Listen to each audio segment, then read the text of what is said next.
Beauty, the world seemed to say. Fleeting away, losing our grip, trying to keep our insanity at bay. I know I'm not okay. I know I'm not who I am right now. But I'm bowing down to the noise and the lies that I'm not holier than thou. Pulled apart, confused, it feels like my freedom is being strangled. Is there a way of escape? A way out? A way not to be entangled in this mess anymore? How do I cope? How do I move on? How do I push past this? My drug of choice I wish to dismiss is...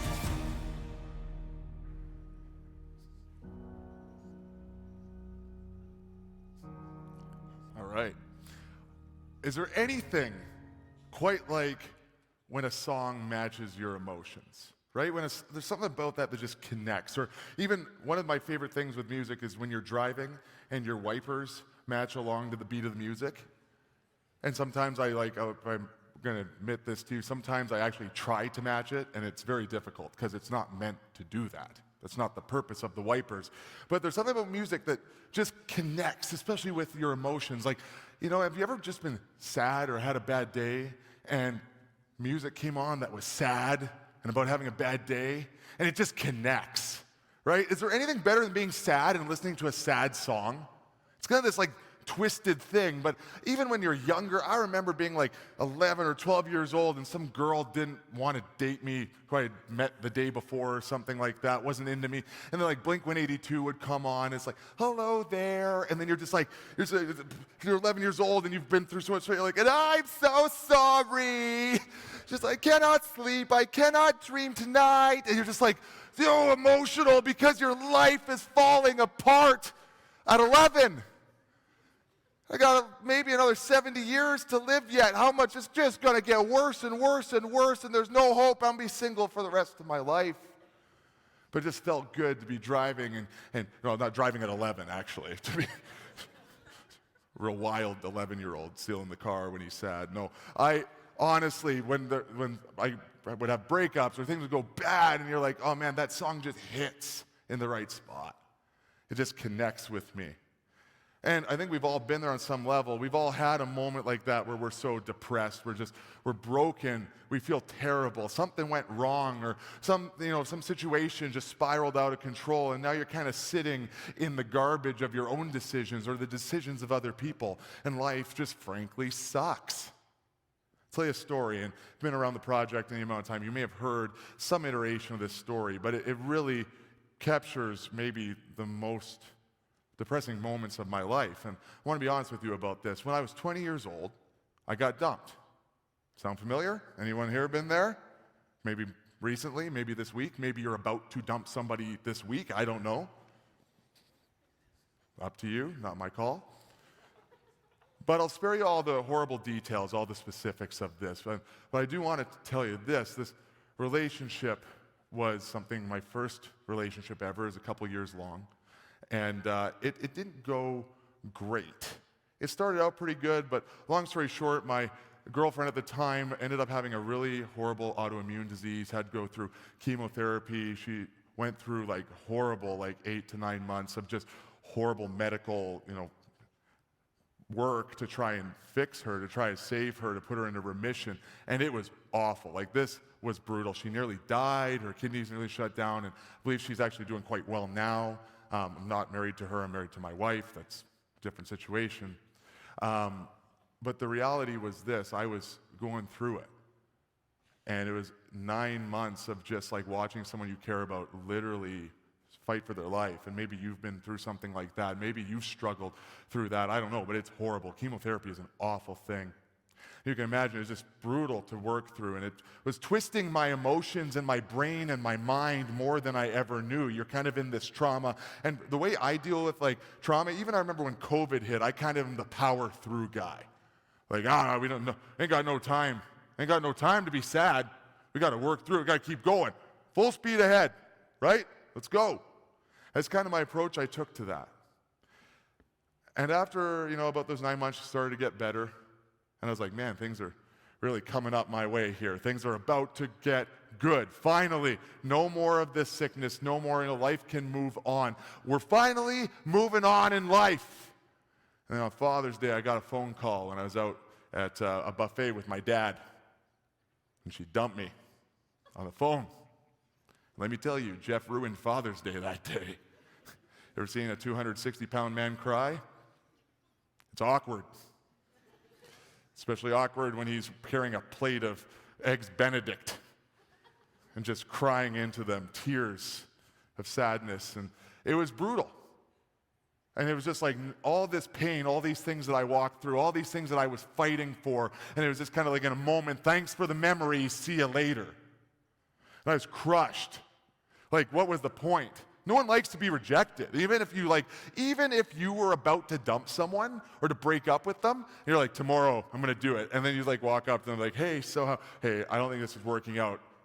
You were about to do the same thing, but you still be crushed because rejection sucks no matter how old you are, and no matter who you are, no matter what situation you're in. Rejection just sucks. And I just felt so rejected. I felt like everything I went through was just brutal.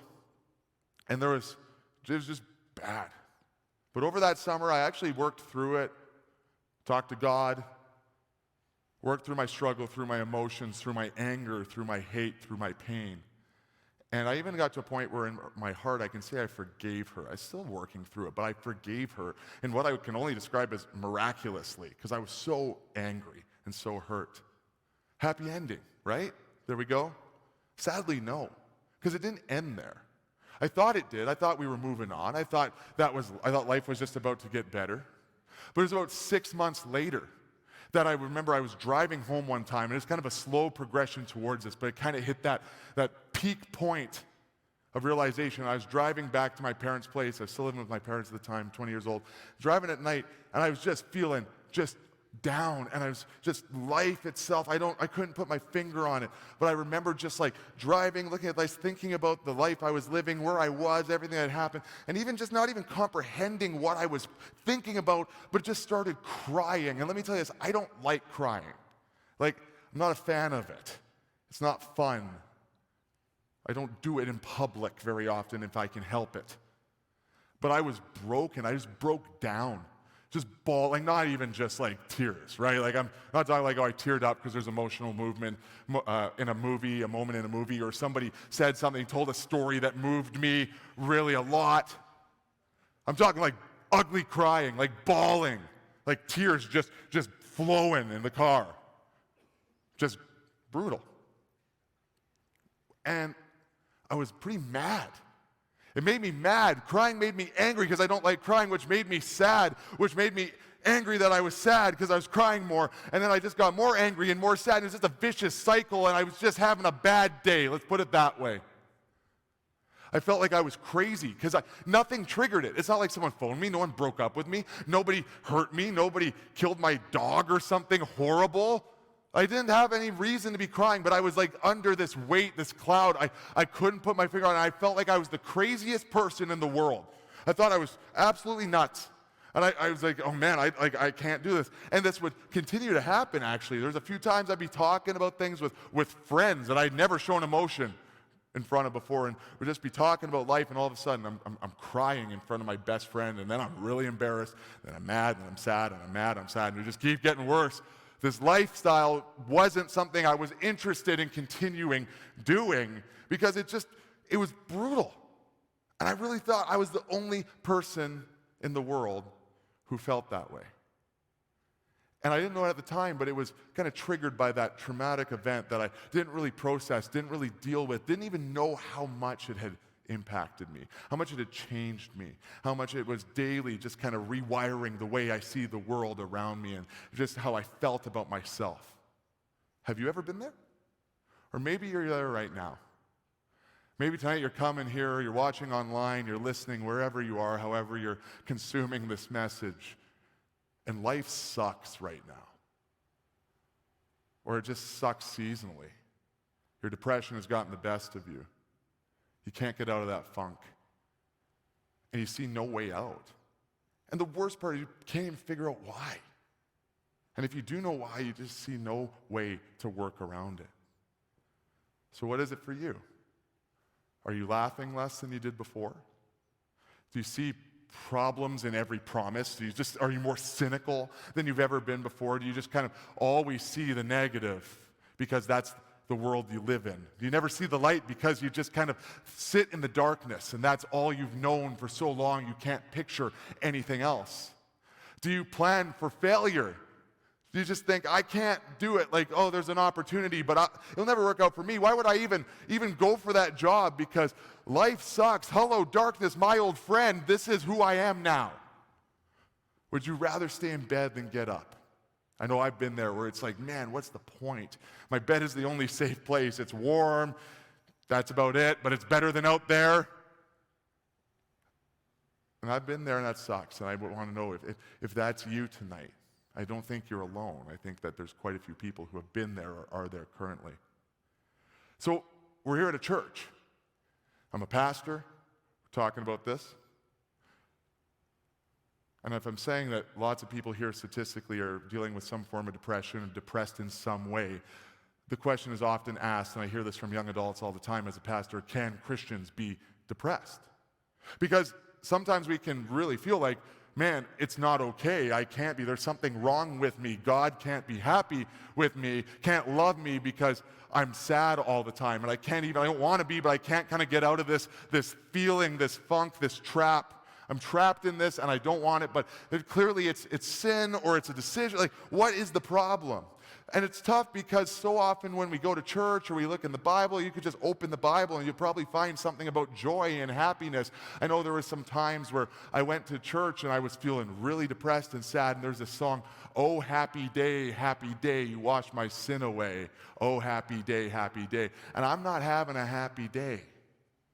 I was like, it's either something wrong with me or there's something wrong with everyone else. And, in a democracy, it's probably me, if I'm the only one.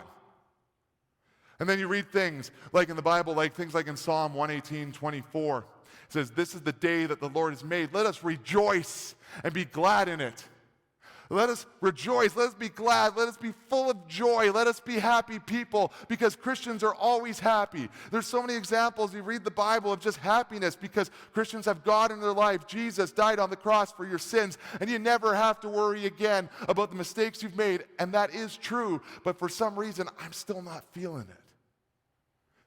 For some reason, I can't get out of bed in the morning. For some reason, I'm crying driving home, and I can't put my finger on even why, and I think I'm crazy, and I'm alone, and I'm the only one in the world who's this broken, who has this brain that doesn't want to work like everyone else's, and I feel lonely and just sadder and sadder every day. So can Christians be depressed? Is it a horrible sin? Will God smite you, hit you with lightning if you admit that I'm dealing with depression? I can tell you, just spoiler alert, no. But it's something that we wrestle with, right? Are you a bad Christian if you admit that you don't know that you're depressed? Can you be a Christian and be depressed? Because that's tough. And we don't always know kind of how to navigate that. But there's really, really common questions. This is a normal thing that a lot of people deal with. It's a struggle, and it's something that you're not the only one who's worked through before. And let me tell you this, I'm not a psychologist, I'm not a doctor. I don't want to come up here and be ignorant. I don't want to come up here and talk to you like I know everything. How many times have we heard stories or heard horror stories of people telling you like, oh, I'm depressed. You tell that to your parents, you tell that to your teacher. They say, well, have you ever tried not being depressed? Boom. Stop. It's the worst. How am I supposed to take it? Then you just want to close up even more. You don't want to tell anybody. You can't seek help because people are going to judge you. Well, have you tried praying about it? No, I haven't. It's all I've been doing, but I don't feel like my life is coming together. I don't feel like things are working out. And it just sucks in general. So here's the reality. Life is hard. And we will deal with hardship from time to time. But the fact is that you don't have to feel like you're alone. You don't have to feel like you're the only person who's dealt with this before. The fact is that if we look at the Bible, then we can look at lots of people who have dealt with this before. Not just your friends, not just somebody you've talked to. You can find people in the Bible over and over again. And listen, I want to say this, therapy is good. If you need to go to a doctor or get medication, that's not a bad thing. That's a real thing that lots of people have to deal with. And I know there's been kind of negative connotations maybe that you've experienced from that, maybe in church, maybe with family. But the fact is that doctors are good, therapy is good. And I'm neither of those things. But I am a pastor, and I want to tell you this. I cannot give you the drugs you need. I cannot give you the things that you need to get through the psychological elements of this, but what I can give you is Jesus. I lead people to Jesus. That's my job, is to pastor you. And I want you to know this. You're not alone. Jesus is with you. You don't have to feel like you're the only person. Because when we look at the Bible, it happened in history all the time to people that you would think had it all together. There's countless examples of this. There's an example of a guy named Jeremiah in the Old Testament. He's this guy who's talking about how his life is falling apart. We're going to throw it up on the screen here. And he says, and remember, this is like a prophet, a guy that Jesus, or that God was like just really close to. He did great things. He says, yet I curse the day I was born. May no one celebrate the day of my birth. I curse the messenger who told me, my father, good news, you have a son. That's really negative.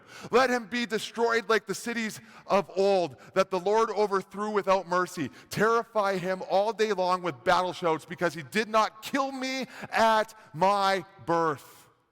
Oh, that I had died in my mother's womb, that her body had been my grave. Why was I ever born? My entire life has been filled with trouble, sorrow, and shame. That's Jeremiah 20:14-18. That's some dark stuff. Like, that's crazy. I wish my mother's body had been my grave. Emo bands have nothing on Jeremiah. Like, oh my gosh. My Chemical Romance would have been like, dude, you got to seek some help, bro. That's a little dark for us as they take the eye makeup off. That's hard. There's another example of a guy named Job. Maybe you've heard of him, maybe you haven't. There's a book in the Old Testament called Job, and this guy was a guy who really dealt with it big time. Like, maybe the worst life that you'll ever find as far as like struggle. He was someone who was just. It's not like he was some bad dude. It's not like he was some terrible person who stole from everyone or just was bad in general. Like, he was known as a just person. He had his life together. He loved God, and things fell apart for him. His entire family died.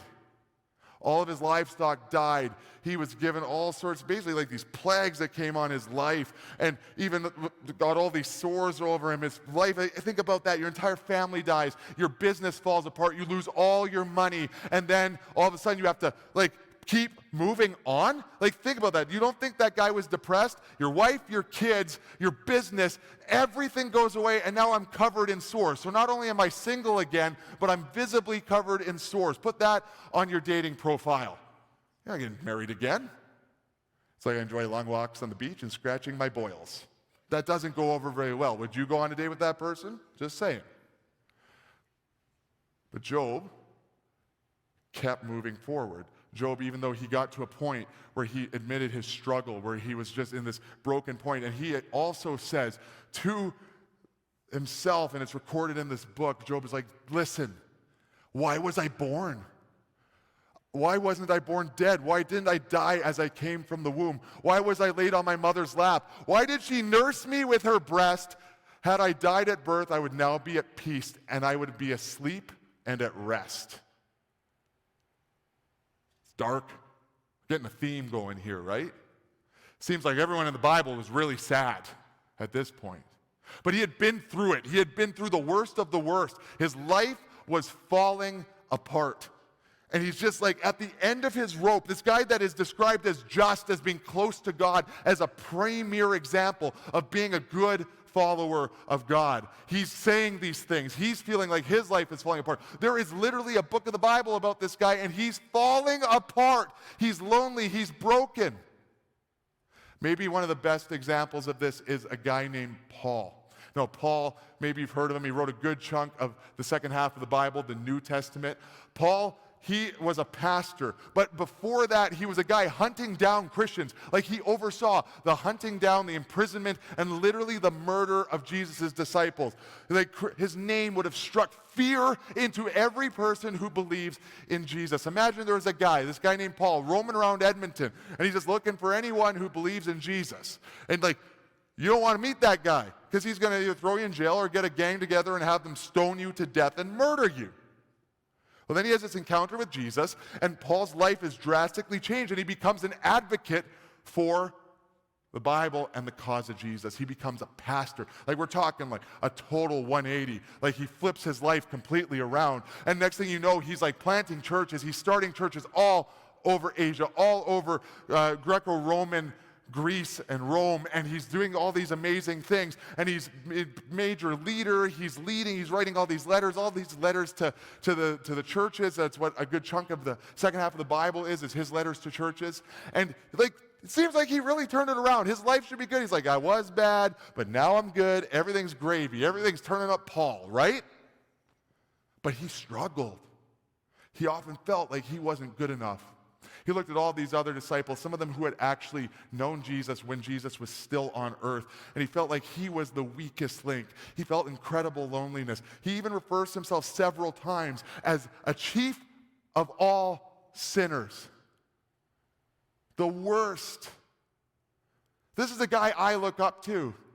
A pastor I want to be like, who's like maybe the greatest example outside of Jesus of what a pastor should be. And he saw himself as the chief of all sinners because his past weighed on his back at all times. Like a backpack full of bricks everywhere he went, a constant reminder of who he was, that he would never be good enough. He had some sort of sickness or disease or mental health issue that was referred to as a thorn in the flesh that he asked to have removed over and over and over again. He said, God, take this from me. But it didn't go away. He was wrecked by that. And Paul gets to this point, even though he's doing all these good things, where he's just so broken, and we catch up with him in the Bible, and we'll read that up on the screen. He says, we think you ought to know, dear brothers and sisters, as he's writing to a church in a place called Corinth, about the trouble we went through in the province of Asia.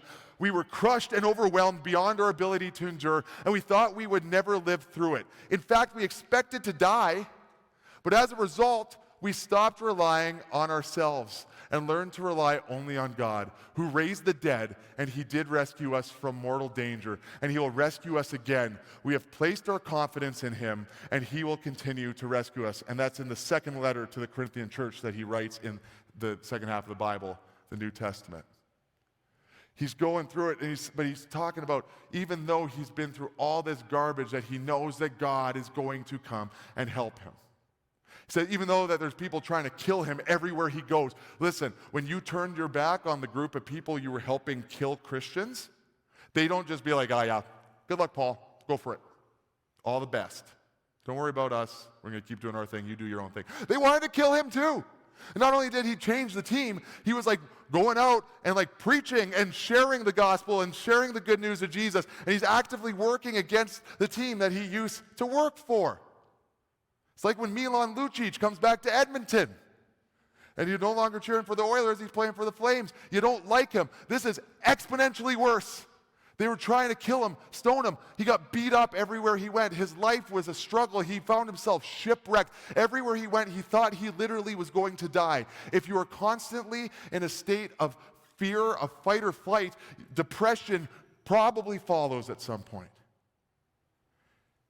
And I tell you all this for one real reason. If you feel like you're the only one, and if you feel like you're alone, you're not. Paul was one of the greatest pastors and missionaries of all time.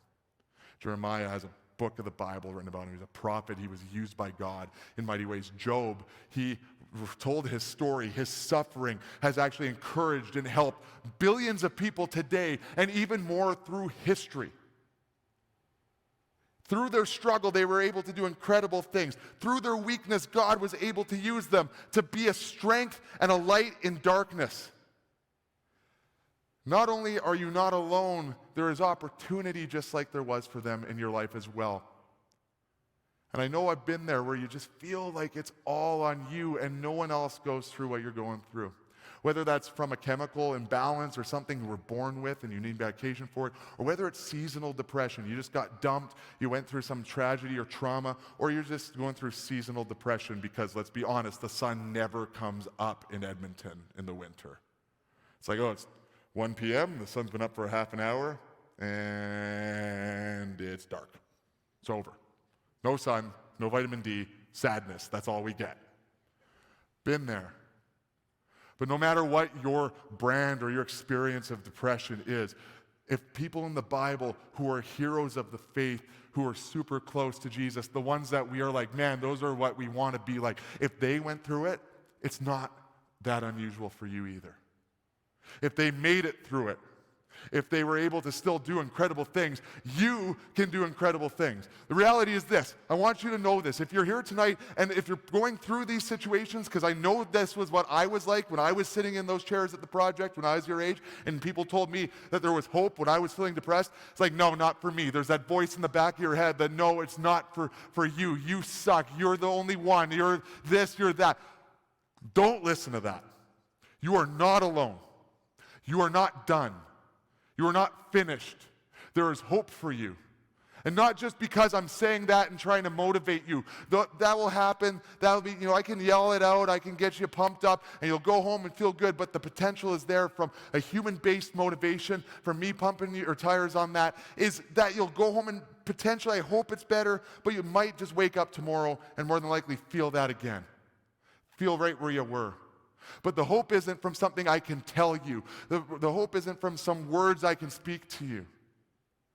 It comes from Jesus, from God, from the Holy Spirit that wants to work in you, who wants to bring hope to your life, who wants to enter into the place of darkness with you and guide you towards the light at the end of the tunnel, but not just because there's a future good there, that there's a future hope for you, but because Jesus wants to be there as you walk through that darkness. Maybe you've heard that line before from the Bible, or when I walk through the valley of the shadow of death, I fear no evil because you're with me. That's more than just an old hip-hop song lyric. It's Bible, it's gospel, and it's not just something cool to say when you're scared or walking through a cemetery or something like that. But the reality is, sometimes we think that Jesus is just coming in to bring the end to our darkness. Is just going to come in and fix everything right away. And sometimes he does, and I pray for you, he can. But the greatest truth that I can give you right now is that in the process of finding your hope, in the process of finding that light at the end of the tunnel, even if you have to walk through the darkness to get there for a little bit longer, Jesus will walk right beside you through that darkness. I fear no evil. I fear no darkness. Not because it doesn't exist anymore, but because Jesus is beside me. And that's the hope of a Jesus-based life. That's the value that comes from it. That's what gives us the ability to get out of bed in the morning when you don't want to. That's what gives you hope when you haven't felt it in a very long time. Is that Jesus is with us.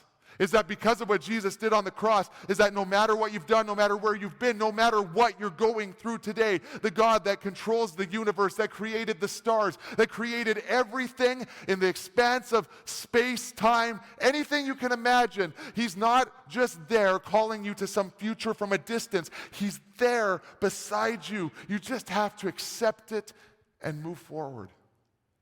I don't want to be ignorant. Like, I don't want to just give you quick fixes. I want to be the guy that says, have you tried praying about it? Because it's tough. And every situation is as different as you are from the next person. But the one consistent, the one controlled variable in every scenario is God. Because the Bible says that Jesus is the same today, tomorrow, and yesterday. You don't have to guess with God. He's there. He promises that he'll be there with you through your darkest times, calling you to something more. You're not alone. And I wish I would have accepted that when I was your age a lot sooner. I wish that I would have turned to Jesus, because it does sometimes honestly feel good to kind of just wallow in it. To listen to those sad songs, to sing along. I'm not saying that that's always bad. Sometimes that's how we process things. But sometimes I'm tempted when I'm feeling depressed And it's not like it just ended and I got over it. And I feel this from time to time. I struggle with depression seasonally sometimes and have to navigate that. But at some point, you gotta trust God. It may not be the forever solution immediately. You may have to continue to work on it. You may need medication. You may need therapy. You may need to go to a psychologist or a counselor. That's fine. Go to a doctor. But if you don't add Jesus, if you don't make Jesus in your heart the central element of your life, you'll never feel whole. You'll never have the greatest tool in your toolbox. Not just pray about it, but listen, if you truly believe that Jesus, the God that created the universe, that died on the cross, that rose again and is the difference between you perishing and you being in heaven forever with God at the end of your life, you're missing out if you don't go after that. The reality is this, and this is probably the biggest thing I want you to walk away from here tonight with, is that you're not defined by your depression. Your identity is not your depression. That's not who you are. Sometimes I think we deal with that, right? We struggle with that, especially coming out of COVID, because we had this kind of universal, traumatic, shared experience. And I don't know about you, but it's kind of like if you work in like EMS or in an emergency room or police and you deal with horrible things, you kind of develop this dark sense of humor. That's why we kind of threw up some of these social media posts of these like memes that were so egregiously dark humor. And we laugh about it, right? Like, yeah, I'm also feeling horrible. Ha ha ha ha ha. It's okay because we're laughing. But inside we're broken.